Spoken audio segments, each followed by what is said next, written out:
My name is Victor Claar, and I'm going to tell you a little bit about fair trade coffee. What I'll tell you is a summary of a monograph that I put together for the Acton University, probably 10 years ago or so now.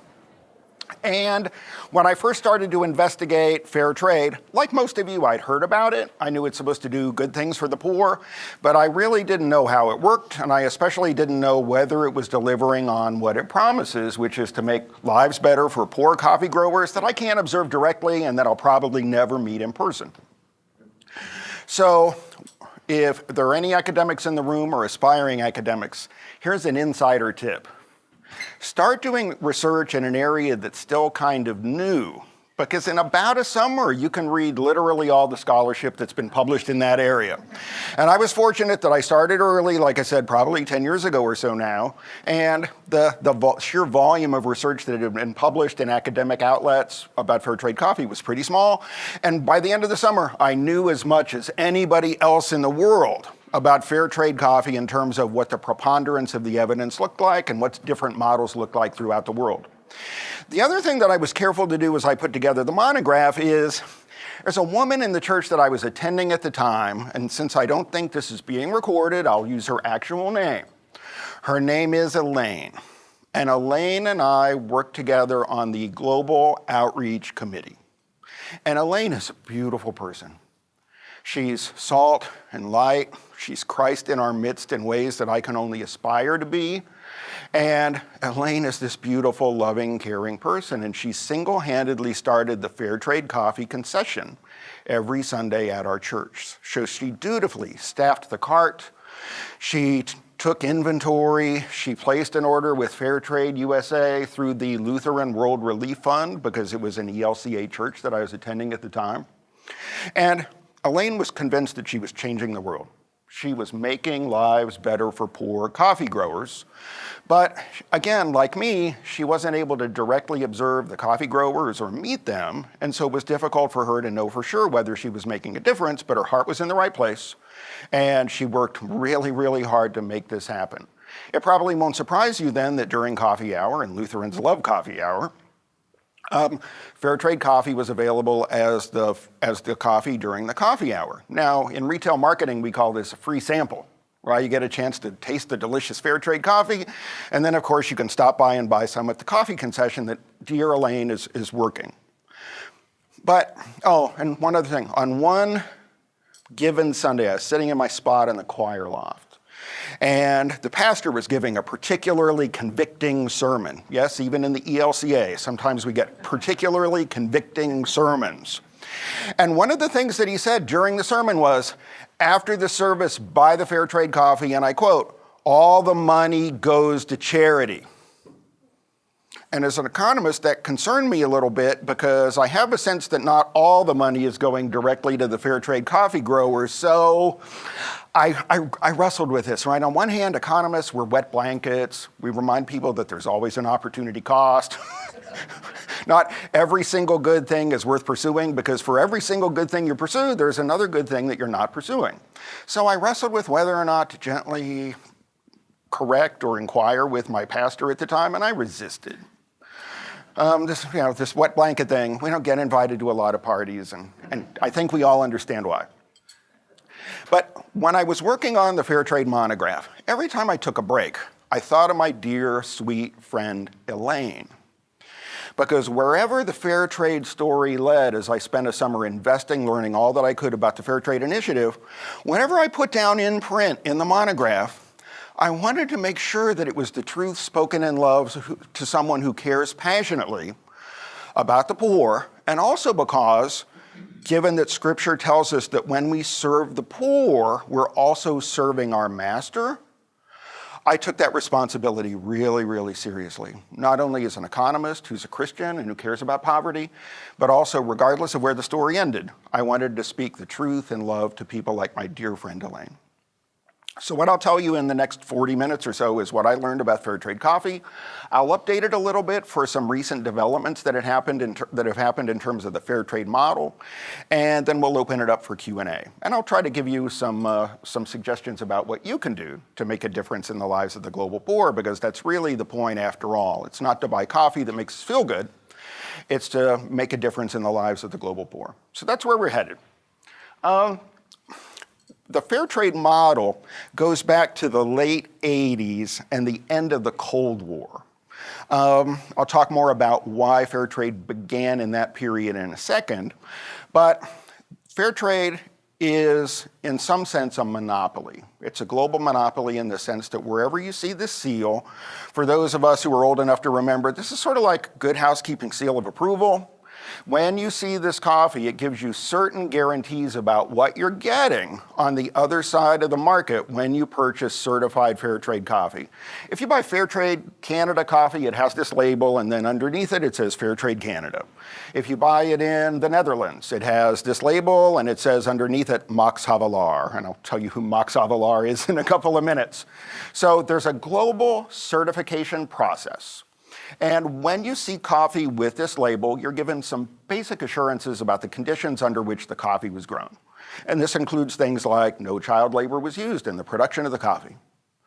All of the coffee was grown by cooperatives of small-scale coffee growers. Their cooperatives are governed democratically, so every small-scale coffee grower in that cooperative has a vote in terms of what they'll do and how they'll do it in their village. Everybody receives at least a local minimum wage. No coffee is grown in protected rainforest. These are the sorts of guarantees that you get as a consumer. Now, of course, you can't observe whether or not these conditions of the Fair Trade Agreement are being honored because you're not visiting the coffee growers directly. That's where Fair Trade International's international certifying organization called FLO CERT. The name of Fair Trade International used to be a mouthful. It was Fair Trade Labeling Organizations International. So it used to be FLO for short. People still use that FLO abbreviation, even though today it's Fair Trade International. So if you're wondering why it's Fair Trade International, but it's FLO, that's why. They operate their own independent certification agency, and they go in and they monitor to make sure the coffee growers, these small-scale cooperatives, are in fact honoring the agreement and the conditions that I've just described. So one way to think of Fair Trade International then is it's an umbrella organization that governs the use and labeling of all the certified fair trade coffees around the globe. And fair trade coffee is the focus of my lecture today because fair trade coffee is the biggest fair trade product, it's the best known fair trade product, and it's the oldest among the fair trade products. So I'll focus there because it's the one, if you've heard of fair trade, it's probably fair trade coffee. Now today you can buy other certified products. You can buy chocolate and bananas and tea and soccer balls that are all certified as fair trade. And if you buy those things, then you see this certification. But again, it's like a monopoly because there's only one international agency that controls the licensing and use of the seal because you can't just trust anybody who claims that their fair trade coffee is in fact fair trade coffee. Now we'll talk about whether other people could grow such coffees and whether or not you can believe what they're telling you also. Well, the certification, of course, is expensive. You have teams from Fair Trade International's certification arm, FLO CERT. They go and they visit periodically and they make sure that everything is being grown in accordance with the agreement, and that's costly. And we'll talk about how those costs are managed a little bit later in the talk. One simple way to think about fair trade coffee, especially if you don't know a lot about it or the model, is to think about it as a moral dilemma. So suppose that I'm in the grocery store at Publix in Southwest Florida, or I'm at my local coffee bar, and I see this coffee, it sounds really good, I've looked at some reviews online, the ratings are great, I text a couple of my friends, they tell me that the fair trade coffee, it's not fair trade, it's not certified as fair trade coffee. They tell me that it tastes delicious, and for me, with my professor budget, the price point is great. So I'm ready to try this just like I might try a new wine or something else that I might try, and I check out the reviews online, and I'm all ready to buy this one. But then as I pick it up and I'm about to put it in my shopping cart at Publix, I see this coffee. Now this is a moral dilemma because the delicious, reasonably priced, well-reviewed coffee on the left isn't certified as fair trade, but the one on the right is. So I like to think of myself as a good person. I want you to think of me as a good person. I love it when my students think of me as a good person. And so one way to think about this coffee on the right is it's like good person coffee. If I choose to buy it, and it's probably priced a little bit higher, that's been my life experience, is that the market price of the good person coffee is a little higher than the market price of a comparable coffee that doesn't bear the fair trade certification. Well then, what's a moral, caring, good person who wants to not only be an authentic good person, but also do a little virtue signaling and indicate to others that I'm really, in fact, a good person? Because it's costly, right? I pay extra for fair trade coffee. I must be a good person because I incurred that additional cost. It's authentic virtue signaling. But being a good person is really complicated because there are other good person coffees. Next to the fair trade, there's the certified 100% organic. And there's also the Rainforest Alliance bird-friendly certified coffee. Well, what's a good person supposed to do now? Triple your coffee consumption? But then you'll lie awake at night worrying about the rainforest and organic farming procedures and the global poor who are growing coffee. It's really difficult to navigate a simple decision like which coffee to buy when you're trying to be a good person. And you also want a good value, and you want a coffee that tastes delicious. Not a coffee that doesn't taste delicious, but it says that it's fair trade coffee. So it's a caring person to do. Before we dig into how fair trade works currently, it's helpful to think about why coffee? Why was this the first fair trade initiative? Why is it the biggest? And why is it the best known? And for this, it's helpful to know a couple of things about coffee and coffee varieties and where they're grown in the world. One thing that's helpful to know about coffees is there are essentially two varieties. There are essentially two species, Arabica beans and Robusta beans. Have you ever had a coffee that was so delicious, you'll never forget it? You had this life experience? Any hands? I'll ask you during the Q&A or after the Q&A what that life experience was, because I really want to know, because I really like coffee. I think we've all, especially if you're a coffee drinker, you've had a cup of coffee that was so memorable you will literally never forget it. That coffee was probably roasted from Arabica beans. Arabica beans take about 3 to 5 years once they're planted to be ready for the harvest. You can't grow them just anywhere. These are the coffees that are typically suited to high elevation, growing in mountainous regions like Brazil and Colombia. And they also have a much more mellow flavor than its alternative that I'll talk about in just a second. So the Arabicas are highly prized. And when you see, often you'll see coffee labels somewhere on the package that will say 100% Arabica, because they want you to know that within this can or within this bag, these are all the high quality Arabica beans. This isn't a blend, and it's sure not a blend that includes Robusta beans. The other bean, let me ask the same question. Have you ever had a cup of coffee that was so nasty? You'll never forget that. And sometimes the painful experiences are more memorable than the glorious ones. It's our human nature. Robusta beans, just like they sound, are robust. You can grow them at just about any location as long as you're within the appropriate latitude range on the globe. And you can see the latitude range there. It's right around the equator. So Robusta beans are robust. You can grow them lots of places. They're resistant to things like diseases like fungus. And they're ready for the harvest a lot faster. While Arabicas take 3 to 5 years, new Robusta plantings can be ready in 2 to 3 years. They also have a little more of a caffeine jolt. These initially became very popular in instant coffees in the United States, and they were also included in GI mess kits as instant coffees. So Robusta beans are less highly prized, and they sell for less on global commodity markets. This map indicates, on average, which of the coffee growing nations is growing Arabicas or Robustas or a mix of the two. You can see that Arabicas are mostly grown along the western coast of South America and also in Eastern Africa. Robustas, lots of them are grown in Western Africa, and then the in-between sort of light green shaded countries like Brazil are nations that grow a mix of the two. Well, champions of fair trade make two price-based arguments for why caring people should support the fair trade movement. And they say that, much like any other commodity, coffee prices are too volatile. They move around too much. They spike in a short amount of time. They bottom out in a short amount of time, and I'll show you some data in just a second. The other argument they make is that if you're a small-scale coffee grower in a cooperative, you're never going to get ahead because the price of a pound of coffee, even unadjusted for inflation, doesn't really change over time. So the arguments they make, the compassionate arguments they make is that coffee growers need some price-based protection from the volatility, because at the end of the growing season, you never know what you're going to be able to sell your coffee crop for in the coffee market at the end of the season. You don't know whether it's been a banner year for everybody, which means the price will be low, or maybe the opposite is true. And then the other argument is that coffee just never sells for very much, even high quality coffees, and we'll see that in a second. So I'm an economist, I've got a graph, here we go. And I've got two lines in the diagram. Let's see if the pointer works here. So this is the price of, so you've got two lines in the diagram. I'll talk about this blue one first. The blue line is the spot price on the New York Coffee Exchange since the beginning of the fair trade movement that started at the end of the 1980s. So you can see that the blue line does move around a lot, right? Lots of price volatility. Look at the spikes. Big spike here in 94.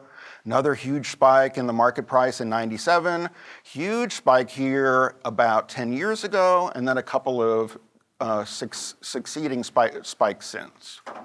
Now, as an economist, I've studied this a lot, and I can tell you that when coffee prices spike, like they did twice in the 90s, and like they did again about 10 years ago, it's for one of four reasons.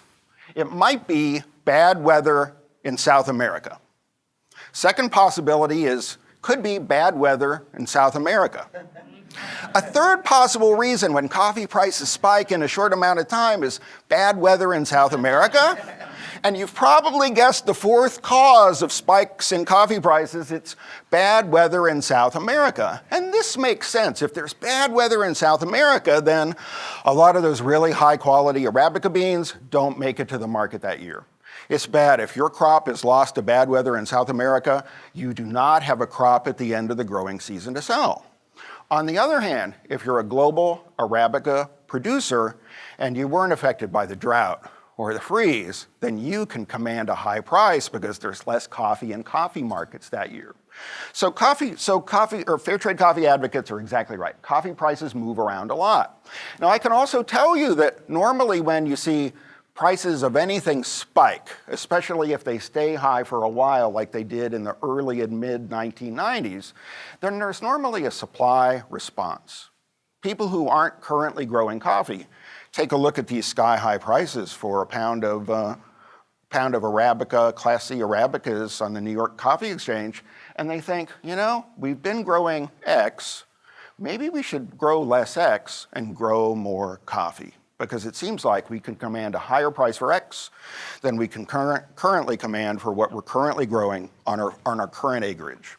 So take a look at this bottoming out in the early part of the 2000s. Vietnam, before 2000, really wasn't a serious coffee grower in the world. If you looked at the top 10 coffee producing nations, you probably wouldn't find Vietnam even among those top 10. But in response to these coffee price spikes in 94 and again in 97, Vietnam started to grow coffee, a lot more coffee. Now, a lot of it was Robustas, this additional coffee that was being grown, but to the extent that Robustas and Arabicas are substitutes, and to the extent that you can make mixes, blended coffees that use both, all the prices tend to move up and down together. So lots of people who weren't growing coffee started to, and today if you look at the list of top 5 coffee growers in the world, Vietnam is probably somewhere around the top 3 or top 4 or so. So lots of entry. Now you've probably noticed that there is another line. The other line is one that kicks in when the price falls below a guaranteed minimum. And that's the final condition of the Fair Trade Coffee Agreement that I haven't told you about yet. When you're a certified fair trade coffee grower, regardless of what happens to the market price of coffee in a given year, even when it bottoms out like it did in the 2000s, you get a guaranteed minimum price per pound for your crop that year, as long as you have a willing buyer on the other side of the market who's willing to purchase it at that guaranteed minimum price. So the reason that the line gets really flat a couple of times, that's when the guaranteed minimum kicks in. And you can see that historically it was around about $1.30 per pound. That was the guaranteed minimum. And then more recently, the minimum kicked in, but over time, the Fair Trade International has increased the guaranteed minimum price. And if you have a really keen eye, you've probably noticed that there are a couple of times when it looks like the orange line is a tiny bit above the blue line. Have you noticed that? Even when both prices are moving together, it looks like there are some times when they're just a tiny bit far apart. That's because in addition to the guaranteed minimum price per pound that certified fair trade coffee growers receive, they also receive additional money. Historically, most of the time it's been about 10 cents, and they get that additional 10 cents per pound, regardless of what happens to the market price, to use for projects in their village, like clean drinking water projects or health projects in their village. They call it the social premium. That's what Fair Trade Coffee International says. So if you think about these two price-based arguments that champions of fair trade coffee make, they're right on both counts. Coffee prices are volatile. They move around, and they move around a lot, mostly because of bad weather in South America. They're also right that the price of coffee doesn't really change much, even over decades, and even not adjusted for inflation. If you eyeball it there, it looks like maybe the average price of coffee, including all the spikes, was maybe $1.50 per pound on commodity exchanges. So this is wholesale on commodity exchanges. So the champions of fair trade coffee are right. Coffee prices are volatile, and they are kind of low. Coffee growers don't seem to be making any progress in terms of the price that they can command in the global marketplace for their coffees. Well, why is this? First, why are the coffee prices so volatile? Coffee prices in some ways are a lot like gasoline prices. At any given moment, regardless of what's happening at the pump, I have a car. It has an MPG that does not change, no matter how much I wish it would change. The miles per gallon I'm going to get from that car is the same. I'm not going to go buy another car right now because the prices are too high. So I'm constrained, at least this week and this month, to drive the same car with the same mileage, and I have the same distance to work and church and school and shop. All those things are the same. So when the price of gasoline spikes, like it has recently, north of $5 a gallon, I don't have a lot of choice. I kind of have to buy the same quantity. If I'm really dutiful, I make fewer trips to Publix and not run out for every little thing. I might dutifully keep a grocery list on the refrigerator and only go to Publix when I have to. But otherwise, it's really difficult for me in a short amount of time to change my gasoline buying behavior in a significant way. The same is true with coffee. Coffee drinkers, you know this. If you have a 3-cup-a-day habit, even if the price of coffee doubles, you'll complain about it, you'll grouse about it, you might switch to a more value-priced brand, but you're probably not going to drink significantly less coffee. So we say that demand is inelastic. Even when the price moves around considerably, coffee growers, like motorists, they just don't change the quantity they buy very much. Coffee growing is also like gasoline supply in this way. It's like supply in this way. At any given moment, there are a fixed number of drilling rigs, fixed extractive capacity, fixed shipping capacity. Here's the big bottleneck, fixed refining capacity. That's the one that we hear about almost daily in the news. And if the price of gasoline tripled tomorrow, oil companies would like nothing better than to sell you even more oil and gasoline at triple the price. But they can't do it because they're constrained. Growing coffee has similar constraints. Tell me again, how many years does it take until a new Arabica plant is ready for harvest? 3 to 5, that's a long time. It's really, really difficult for firms coffee growers in a short amount of time to give you more coffee even when the price soars, and that's why it moves around so much. Another thing that restrains the supply is, remember, coffees can only be grown within a certain latitude range. As an aside, this is why we don't have any congressional attempts to protect the poor Ohio coffee growers. We're not growing any coffee in Ohio because we can't, so we don't have restrictions on importing coffees. We don't have anybody we need to protect. So all of this leads up to the question, well, fair trade coffee, now you know how it works. You know that the champions of fair trade coffee are right. Coffee prices do move around a lot, and they are low on average. But how did it start in the first place, and why did it happen at the end of the 1980s and not at some other time? It's helpful to go back a couple of decades to 1962. And in 1962, large-scale coffee growing nations like Brazil and Colombia were terrified of the additional number of coffee growing nations that were entering the market. It's really great when something is relatively scarce and you control most of it. We call this monopoly power in economics.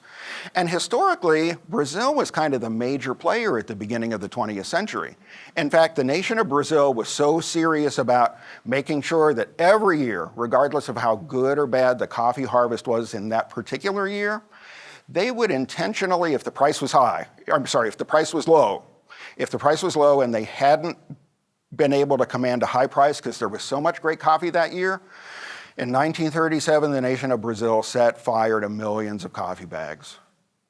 Why? Because if you create scarcity, you can charge more. So rather than settle for a low price on international coffee markets, instead they're called valorization schemes. They figured out how much coffee to set fire to in 1937, and 1937 isn't the only year, it was just the most spectacular year in terms of how much coffee they took out of circulation to drive up the price. Colombia, if you're as old as I am, you may remember that there was a big marketing push in the 1970s and the 1980s in the United States to get us to think about buying more Café de Colombia coffee. Oh, Juan Valdez, right? So there was a trademark, it was a mountain, and it was Juan Valdez. And Juan Valdez is a fictional, romantic character that Madison Avenue marketers dreamed up. But the idea was that if you saw Juan Valdez and his trusty burro, then you knew that these were mountain-grown, delicious Arabica coffees from Colombia. And Colombia made this was very, very successful, this marketing push in the 70s and 80s. Well, Brazil, of course, doesn't like it when Colombia figures out how to market even more coffee in places like the United States. And by the time the 1960s rolled around, other countries were entering the coffee market too. So nations like Brazil and Colombia lobbied the United Nations to have a conversation about what they're going to do to maintain price stability and keep prices high while all of this new coffee is coming into the market from all over the world. So at the International Coffee Agreement in 1962, the United Nations helped broker a quota system on how much coffee each of the signatory countries could produce in a given year. They formed a cartel. They limited every year how much you could produce and sell, and by artificially restricting not only in one country like Brazil, but in all the countries, holding everybody responsible to what they had signed off to in the quota, then it kept the market price high. Why did the UN and Western nations like the United States go along with this? There was a little thing called the Cold War, and strategically this seemed like a pretty good thing to do. Americans and other Western nations were really concerned about Marxist threats, in particular Marxist threats in Latin America. And working out a cartel agreement seemed like a small price to pay in the form of higher coffee in exchange for maybe quelling some of these possible Marxist threats that might bubble to the surface in Latin America in the 1960s during the worst of the Cold War. Well, by the time that late 1980s rolled around, we weren't so concerned about the Cold War anymore. And we weren't as concerned as we had been about potential Marxist threats in Latin America. Now, we still had some geopolitical concerns in Latin America, including Nicaragua, which I'll talk about in a second. But for the most part, we weren't as concerned as we were in 1962 about keeping coffee-growing nations happy. So the International Coffee Agreement expired. And as you might imagine then, the price of coffee in international coffee markets plummeted because nations were free to sell all the coffee they cared to because nobody was enforcing the quota system anymore. So coffee prices plummeted, and this set the stage for the modern fair trade coffee movement. And the fair trade coffee movement began simultaneously here in the US and also in Europe. And I'll tell you both of those stories. The first one is, you probably recognize this logo. Have you seen this before? This is the original US fair trade coffee importer. It's Equal Exchange. It's headquartered in Greater Boston, Massachusetts. And in the late 80s, because we were concerned about geopolitical issues in Nicaragua, the United States had a complete trade embargo with the nation of Nicaragua. And some caring people in Greater Boston thought it would be a good idea to figure out a way to exploit trade loopholes so that you could nevertheless, despite the embargo, bring Nicaraguan coffee beans into the United States, roast them, market them, sell them. And so that's how equal exchange started. They found clever ways to bring Nicaraguan beans into the US, despite the fact that Nicaraguan beans were forbidden. And that's how equal exchange began. And that was the first company, and today it's among the very biggest. At the same time, there was an enterprising group of coffee growers in the Mexican state of Oaxaca who were just looking for additional markets for their coffees. And they worked together with the international aid organization Solidaridad to try to figure out who they could market their coffees to. Because their coffees were delicious, people just didn't have an awareness, and there wasn't demand because there's lots of coffee in the international market. So they worked together with Solidaridad to create the first fair trade certification brand, and the first one was in the Netherlands. And so that's why even today when you see the fair trade label in the Netherlands, it doesn't say fair trade Netherlands, it says fair trade, and it says Max Havelaar. And Max Havelaar is a figure from a Dutch fiction novel, and it captured the imagination of Dutch coffee growers, and today they still have the Max Havelaar label. So this was the beginning of the fair trade coffee movement in the United States with Equal Exchange, and then in the Netherlands with Solidaridad partnering together with Oaxacan coffee growers to form the Max Havelaar first fair trade certification. Well, now you know how the model works. Now you know its history, and now you know that champions of fair trade are correct. Coffee prices are really low, and it's also true that they move around a lot. So what I'd like to do in the remainder of our time together is tell you a little bit more about what I learned in terms of actual outcomes and in terms of what the marketing literature looks like for fair trade coffee. One of the stutters to me in the summer that I read everything that I could is there's an extensive marketing literature to find out for example, among caring people, I know they'll pay more for fair trade coffee, but just how much more? So there were lots of experiments that researchers did in university coffee houses, and they would change the relative prices of certified coffees and coffees that weren't certified, and they would see just how much people would be willing to pay for the certified good person coffee over the other coffee that was equally delicious. Well, one way to think about fair trade marketing and how it works is it relies on the ability of fair trade companies like Equal Exchange and Fair Trade International to persuade people like me that we're making a difference when we purchase that coffee. Now, I'm never going to fly in and meet the cooperatives of small-scale coffee growers who are growing my coffee. This did happen occasionally at the very beginning of the fair trade coffee movement, but today it's so vast and so global that it's rare that people will go meet the people that they've been supporting through fair trade coffee. So to the extent that fair trade works, one way to think of it is Fair Trade International or Equal Exchange. They have to persuade me that when I buy coffee, I'm getting something in addition to the coffee. In marketing, they call this bundling. You'll change your behavior if you get two things together rather than if you're presented with the opportunity to buy the two things individually. So one thing that might possibly be bundled along with my coffee is charity or social justice. Another thing that might be in the coffee, though, is something that I indirectly referred to earlier, which is social capital. Remember I talked about that virtue signaling? I might be willing to pay more for fair trade coffee, not because it might make a difference in the life of a person I'll never meet somewhere. I might buy fair trade coffee because I want to reap several benefits that economists talk about. One is a warm glow effect. It doesn't even matter to me whether there's a difference or not at the other end of the supply chain, as long as I feel like I did something hard. This is the same feeling you have after you went to the gym and you did what you were supposed to do. You have a warm glow effect, you just feel good for doing the right thing. Lots of teenagers go on short-term mission trips for the warm glow effect. Did that sound too cynical? Sorry. But another thing I might be investing in not only is the warm glow effect, but also something that economists refer to as social capital. And this is the virtue signaling part of it.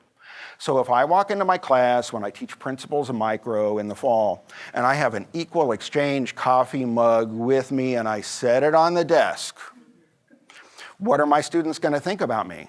Oh, Claar, he's a good guy. He cares. He's doing the right thing and he's spending money for coffee that he does not need to spend. And in fact, he bought a coffee mug that he didn't even have to buy because we all have lots and lots, probably too many coffee mugs. So this might pay off for me, right? Class will run better Evaluations at the end of the course might be marginally better, and I might even get better ratings at a website called ratemyprofessors.com. These are great things for me personally, and as long as I send that signal, then maybe these things will pay off for me. If I have my small group over from church to my house, and I invite them into the kitchen, what do I want to make sure is on the counter? Oh, equal exchange. I want to make sure that they see that I really am a good person. I'm living it out. So here's a snarky t-shirt that I like. A friend of mine bought this for me. That's not my torso. I'm not that fit. But if you can't read it in the back, it's black. It's American Apparel, so the fit is great. It's got super thick silk screening on there. It's the outline of Africa. And in relief, it says, proceeds from this shirt benefit my image.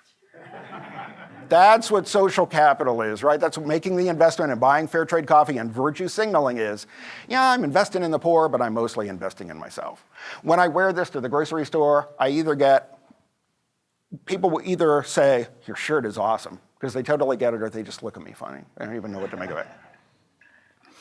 Another part of the marketing literature surrounding fair trade thinks about fair trade coffee as a form of price discrimination. Now, I'll keep this short and sweet.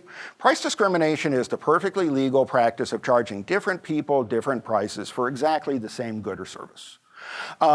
If you've ever gotten a senior discount, this is price discrimination. Why? Because if you don't have hair like mine, retailers know you can probably afford to pay more. They assume that I'm living on a fixed income. The first time this happened was a shocker. Student IDs. Because students probably have a smaller ability to pay, then that gives retailers an incentive to charge me more because I can't produce the ID, and my students can. We do this with plane tickets all the time, right? If you want a lower price, what do? Saturday night stayover. Fly on a Wednesday. Those are some ways to save money on a plane ticket.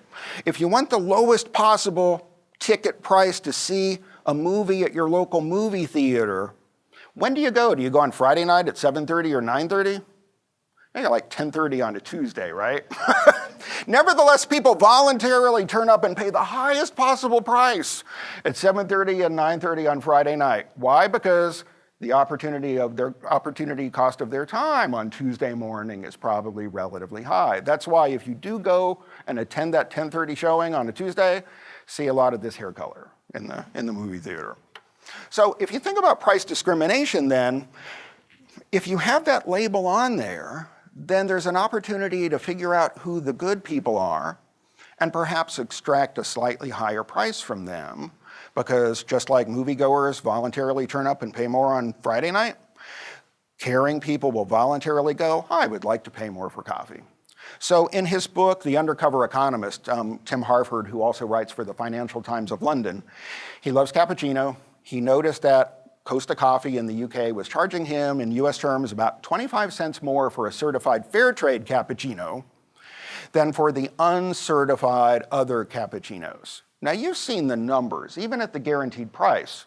The price of a pound of certified delicious coffee doesn't really support a 25-cent difference per cup of cappuccino, because it doesn't take that much cappuccino to make, it doesn't take that much coffee to make 1 cup of cappuccino. So because Tim Harford is a reporter and a sharp economist, he contacted Costa Corporate and he said, I got a question. I see that you're charging me 25 cents extra for the certified fair trade coffee. Why is that? Because if you're charging me and everybody else that differential, coffee growers should be getting a lot more than the guaranteed minimum price. Costa's response was to make the prices of the certified and uncertified coffees the same, because they couldn't justify that cost difference. And they didn't want the managerial problem of looking like they were price gouging good people. So when you bought the coffee, and this is the way that Harford writes about it in the book. Oh, that's a really good question. I think at least at the beginning, because they knew it would be bad media, I think initially they lowered the certified fair trade to be the same, but then of course after that they can move them however they care to. But that's a great question. So when you bought the certified fair trade cappuccino, like Tim Harford did, you sent 2 messages to Costa. One they didn't care about that much, which is I'm a good person and I want to do the right thing and I care about the poor. The other message that they wanted more desperately to hear was, I don't mind paying extra for cappuccino as long as you give me a compelling reason to do it. So to conclude the lecture, what I'll do is I'll tell you a couple of things about fair trade that maybe you don't know. I've explained some of the basics, but some of the realities in terms of daily operations and actual outcomes with certified coffee growers compared to uncertified counterparts is what I'll talk about to conclude the lecture. So one thing that you may not know, and it's hard to find this out, is remember when I talked about the monitoring and compliance and that it's really costly and Fair Trade International has its own certifying organization? If you're a small cooperative of poor coffee growers and you've heard about fair trade and you'd like the benefits, you'd like the guaranteed minimum price because it reduces your risk, and you'd also like the social premium, and you think you might be able to market to individuals you're not currently connecting to, you might want to apply to join the Fair Trade Network. But here's the thing. The initial application fee from poor coffee growers, just to apply to join the network, is currently about 525 euros. Now, I don't know about you, but if I'm trying to make life better for desperately poor coffee growers, my first instinct isn't to ask them to pony up 525 euros in order to get the process started. Think about that with college application fees were $525. It's crazy. In addition to that, the money doesn't stop with the initial application. If you're fortunate enough to have your application accepted, then you have to pay annually for ongoing monitoring and compliance to make sure that you're doing your job. So these costs aren't passed along to you and me in the form of higher coffee prices. They're funded directly by the growers themselves. An initial certification, and I jotted down some numbers, an initial certification for the first year might be anywhere between 1,430 euros to 3,470. For the certification for the first year alone, and this is paid by the cooperative of coffee growers. Annual certification after that, depending on the size of the scale of the coffee enterprise, might be annually between 1,000 and 3,000 euros after that. So again, my first instinct, if I'm trying to care for the poor, isn't to ask the poor to come up with a whole lot of money. Money that would be kind of a big amount of money for me to come up with in a short amount of time. So it's really costly to join the network, not only to apply, but also to pay for the certification and compliance. There's also no guarantee of a buyer on the other side. So suppose that you've had your application approved, Fair Trade International, FLO, they certify it and they say, congratulations, you can join the Fair Trade Coffee Network. Your next step is to go into the coffee market and find a coffee importer wholesaler who's willing to take your fair trade coffee off your hands at the guaranteed minimum price if it kicks in, and in addition, the social premium that we've talked about. It's really difficult to find a buyer in a market that's already kind of saturated like the fair trade coffee market is. In fact, in one notorious case, a different cooperative Oaxacan coffee growers, they looked for 8 years to find a willing buyer on the other side of the market who was willing to take the coffee off their hands under the guaranteed terms of fair trade coffee. In fact, at one point, the demand by growers to join the network was so strong that in the mid-2000s, they declared a moratorium on applications. They just didn't accept applications from coffee growers who aspired to join the fair trade network. Another thing that fair trade coffee won't tell you unless you ask them is that in any given year, the supply of potentially certified fair trade coffee vastly outstrips the demand for it. In fact, in a typical year, and I'll use numbers that work against my argument a little bit here. In a typical year, only about 35% of the coffee grown by certified fair trade coffee growers is actually marketed and sold as certified fair trade coffee. Because not only is there no requirement for any buyer to take your coffee, there's no requirement for your buyer to accept all of your coffee under the terms of the fair trade agreement. This means then that whether you had a cup of coffee today or not, whether it said fair trade coffee on the label or not, it may have been grown by fair trade growers, it just wasn't purchased and sold and labeled as fair trade coffee.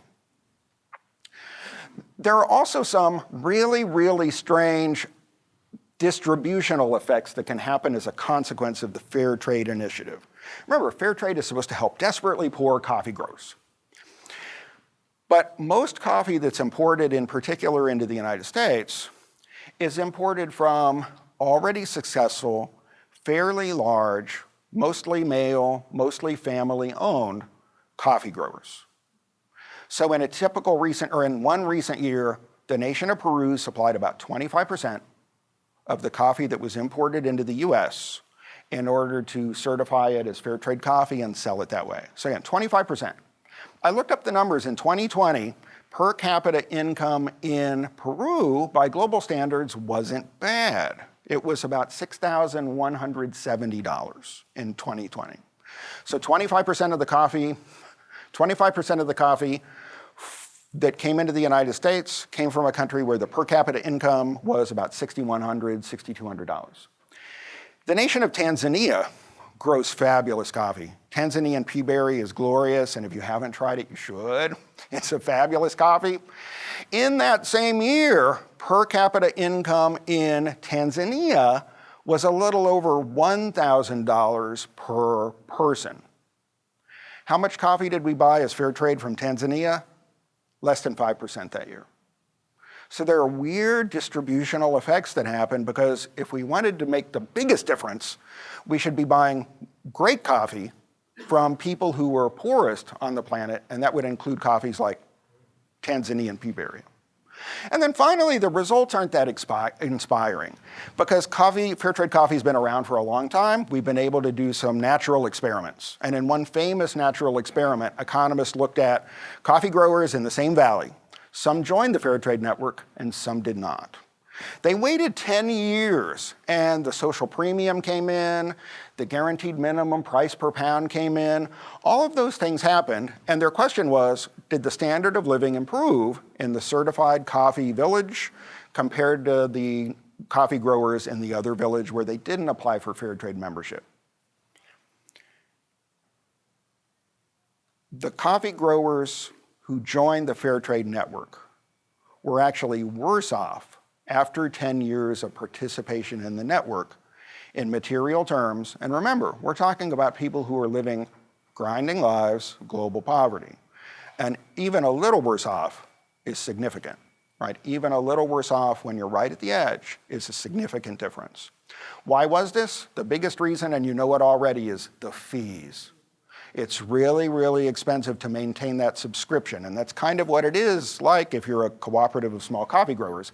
We have to maintain our membership. It's like membership dues, and you have to pay, and the smaller price is the application fee. The more expensive price is what you have to pay every year for that ongoing annual certification. So all of this leaves us with this question. What's a caring, authentically good person to do, knowing that there's this initiative called Fair Trade Coffee, but it may not deliver on everything that it promises, and in fact, it asks a lot of things of poor coffee growers that you may not know about from Fair Trade International's marketing or Fair Trade USA's marketing. My suggestion to you is, when you buy coffee in the same way that you budget and make all your other purchases. Find the coffee that you like and the coffee that fits your budget best. Because almost no coffee growers in the world are affluent. Almost no coffee growers in the world are rich. And every single coffee grower that grows coffee for you is working hard to earn a living and to make ends meet for his or her family.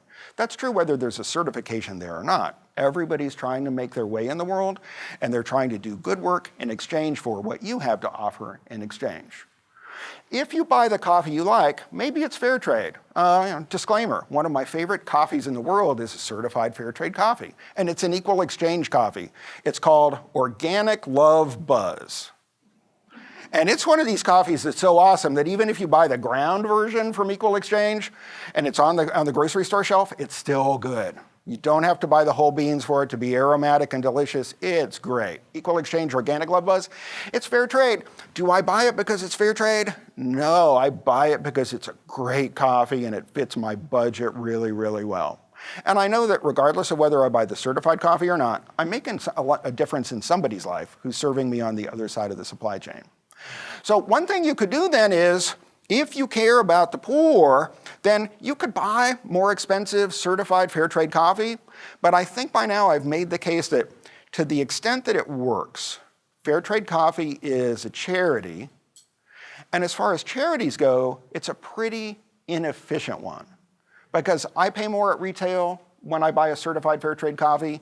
Tim Harford paid a lot more at retail for a certified fair trade cappuccino, and you've seen the dollar amounts of what coffee growers are actually getting once they've joined the network and once they're paying the annual fees. They're still getting something close to the market price, and the guaranteed minimum price kicks in only occasionally. So what you could do is, if you want to make a difference in the lives of the global poor, including coffee growers, take the money that you save on expensive fair trade coffee and invest it in NGOs, not-for-profits, that are working more directly with individuals to find pathways out of poverty, rather than continue to grow coffee and make a little bit more money doing it. You'll never have a middle-class lifestyle growing coffee. There are just too many people to do it, and there's already a lot of it. But as an economist who studied development, I know that there are some basic things that are pathways out of poverty, and we can focus our intentions on outcomes through NGOs that not only have local knowledge about communities, but also local knowledge about individuals. And that's something that we're not getting in the Fair Trade Network, because it treats everybody the same, regardless of where they happen to live. So take that money that you save, maybe you put a jar on your kitchen counter, and every morning when you brew a pot of coffee, hopefully it's organic Love Buzz, then you can feel good about the fair trade and get a great coffee. You could save your money and you could invest in the things that I know lead to long-term economic growth and development. Often, the only thing that separates a person without a business from being a person with a business is some pretty basic tools, especially in a poor country. I'll tell you one anecdote from my own life. During my Fulbright year in the former Soviet Republic of Armenia, there was a guy who sat outside the fancy Western grocery store that people from the embassy went to, right? They drove out of the embassy compound in their SUV with a driver, and they went and shopped at SAS, and it was the Western style, well-lit, well-merchandised grocery store. There was a guy who sat out there all day long, every day, and his business consisted of two pieces of capital equipment: a camp stool and a bathroom scale. Now, if you're old enough, you probably remember when you could go to our grocery stores and you could put in a penny and get your weight and a fortune. That was this guy's entire business. Most people in Yerevan, Armenia didn't own a bathroom scale. And if on your way out of the bathroom scale, or your way out of the grocery store, or as you're walking by the grocery store, you could pay this guy, give him a coin, and you could know your weight. This is a very, very basic piece of capital equipment, but without the scale, it's just a weight guessing business, right? Oh, you look like you're 180. It's not that. So this is where things like microfinancing and microlending can have a real effect. Be really careful which NGOs you work with, but sometimes the difference between some business and no business is a capital investment that might cost you $5 or $10. Another thing that we take for granted all the time is things that we're rich in, which is things like basic math, basic English skills, basic language skills otherwise. These things are extremely marketable in the global economy, especially with global connectivity through digital networks. It's really, really easy to leverage your good communication skills and your knowledge of things like finance if you can connect to others through the digital global network. And then finally, basic nutrition. We forget about this because that's not our problem. Basic nutrition is not our problem. Have you ever been so hungry you couldn't think straight? This is what a typical day is like for 1 billion people living in the world today. And if you're so hungry you can't think straight, or if you spend most of your day, and you've seen the photos, African women transporting potable water from the source to their villages, it's really difficult to think about what vocation you might like to pursue or what you might like to study in school. It's really, really difficult to do those things. To the extent that we can step in and more directly eliminate a lot of the obstacles that stand in the way of true economic progress, and not just growing a little more coffee at a slightly higher price, but delivering real outcomes and thinking about the individual lives, behind our poverty initiatives, that's a happier outcome. And I'll close with this because I said it earlier. Also, don't forget that every time you give to one charity, that's money you can't give to another charity. They might be equally worthwhile, but the $5 that you give to one charity cannot be given to a second charity. This is true at your church, right? Everything in their church budget, every good thing they might want to do means that they can't use those same funds for something else. So remember, there are not only people living in global society who are relying on you, there are also people who are trying to earn a living who also happen to live closer to you physically. They have better standards of living right now, but they're still trying to do the same very human thing that we all do, which is we try to earn a living, we try to do it honestly, and a dollar that you give to Fair Trade Coffee is a dollar you don't have available for any other purpose, whether it's caring for the poor globally or spending it in your local community.